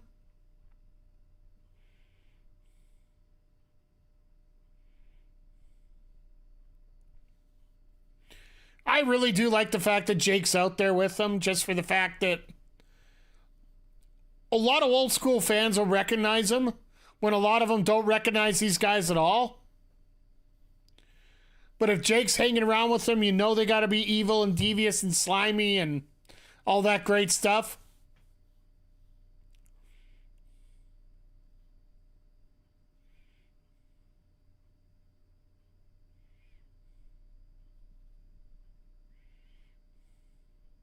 All right, well, we got our official first match for Full Gear now.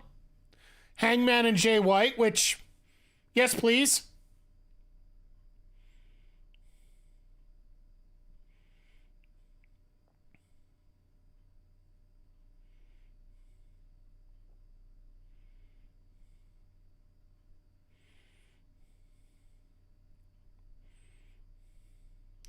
All right, so we're going to get Hangman up next week for a promo, which doesn't surprise me. I'm looking forward to that match because they left so much on the table that they could still expand into later.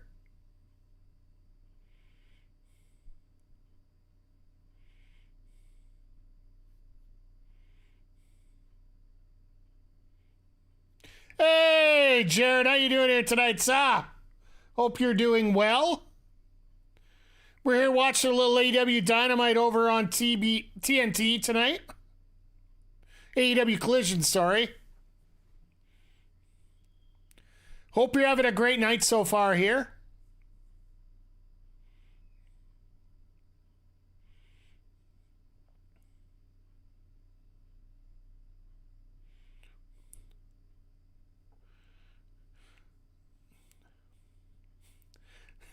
Jalisco with the run over tag. I love it.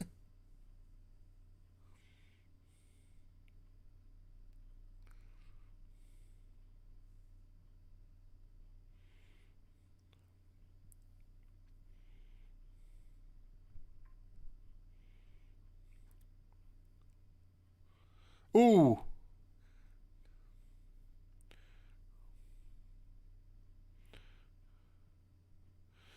Tony's having a rough night with names here tonight, it looks like.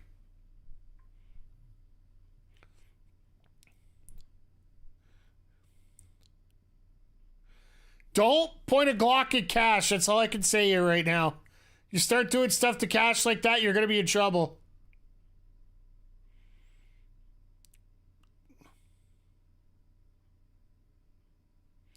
Roosh just lining up these shots. My God, what a right hand.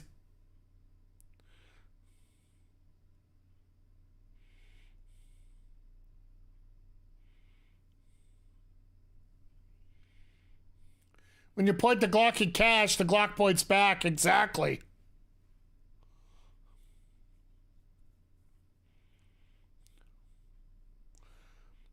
Like I said, I got a few more sound effects I got to look for, and that sounds like one of them.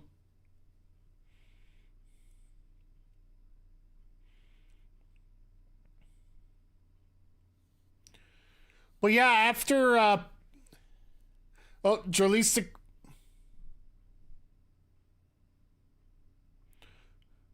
double rolling Germans.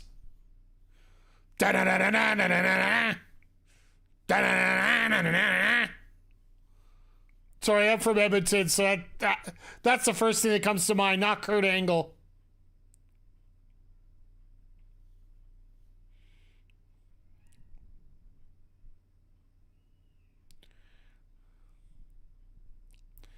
Jake ain't gonna be able to get physically involved. Let's not even kid ourselves.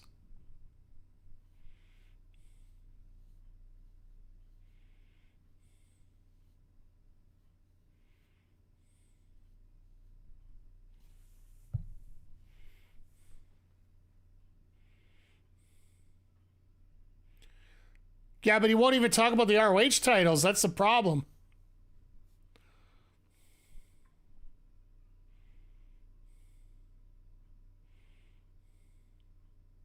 Jesus. And Dax hits hard into that steel post.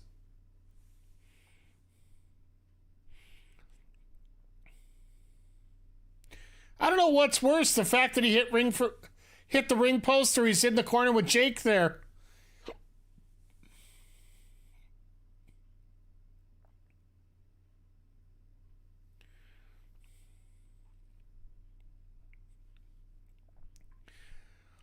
I would love to see LFI get a win here, just to shock the world more than anything. You make it a little bit more established.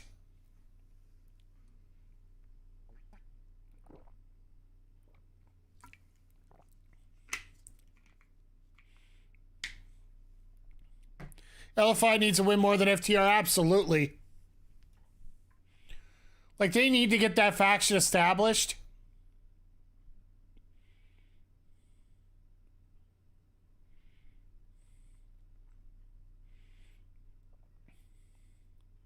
Even if it's a dirty win, it's still a win, but...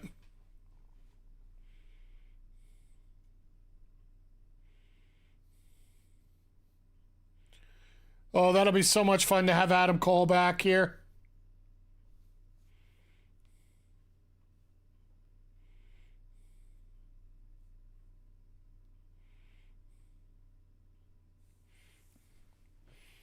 And we're slowly starting to filter into the next week, right? Would also help to build a story for the Outrunners. If the Outrunners win and FTR suffers some losses, it creates situations where the Outrunners may provide advice in turning FTR up. That's true. That would be a very interesting story to tell as we're getting into it with... that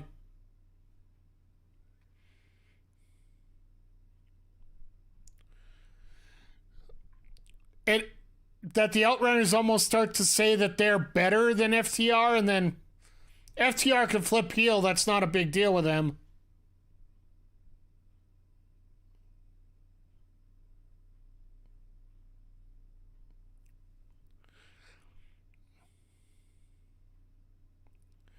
Uh-oh, here we go. Chinlock against the corner.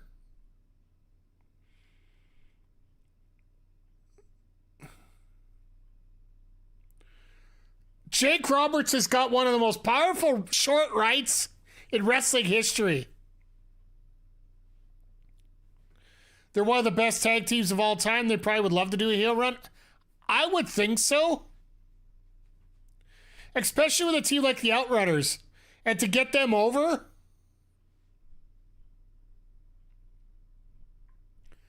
Ah, they're doing the drone shot.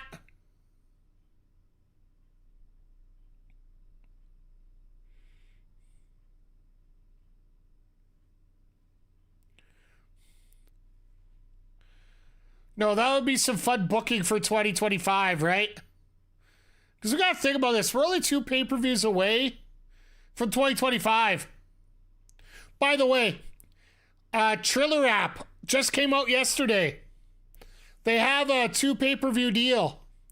So if you plan on picking it up legally, which I highly encourage everyone to do, I paid $64.99 Canadian for both shows.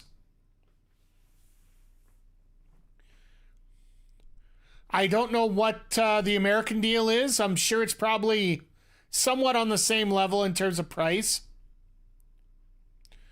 But yeah, I'm saving roughly $35 probably with picking it up solely.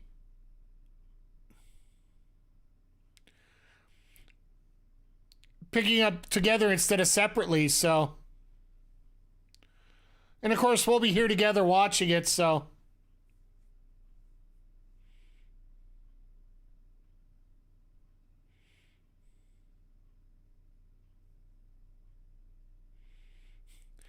I love Nigel trying to say tranquilo.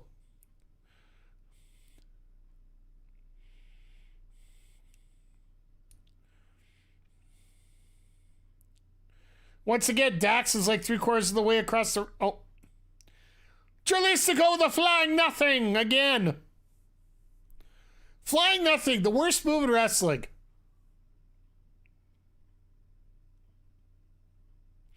Because once you land, what does it do? It's a flying nothing. You're not doing anything.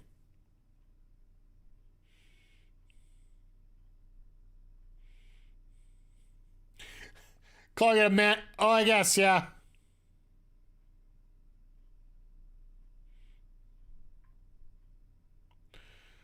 Cash with a little bit of a different offense here. But yeah, this has been a fun show, everybody. And honestly, last week, I still consider last Saturday one of the best Saturdays I've seen of AEW wrestling, period, outside of a pay-per-view. Like, in terms of TV product, between Battle of the Belts and Collision, if you haven't had a chance to go watch last week, I highly suggest you go back and check it out.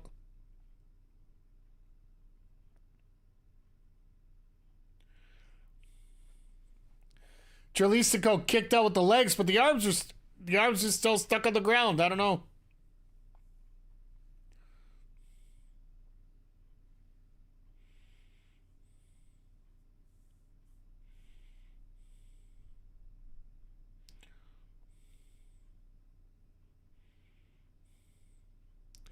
Go for the powerplex with the glory.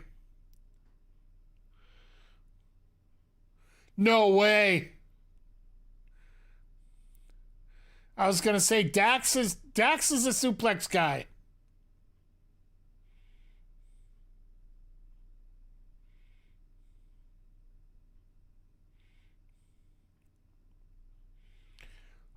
Why not tell him about the ROH titles, you coward? Jesus! And Cash is bleeding out of that.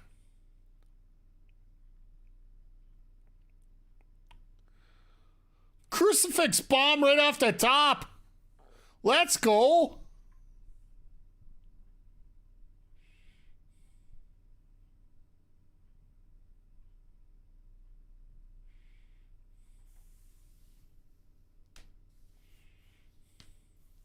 Oh, now it's two big bulls going at it. No pun intended with Roosh there.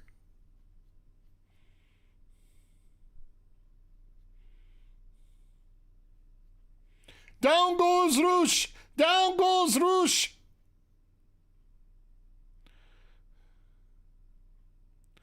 Nice armbar takedown.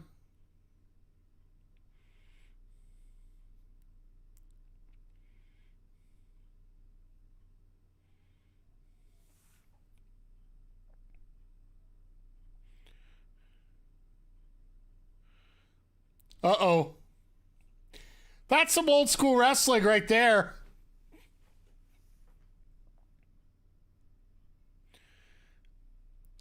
Jalisco throw it up. Nice work.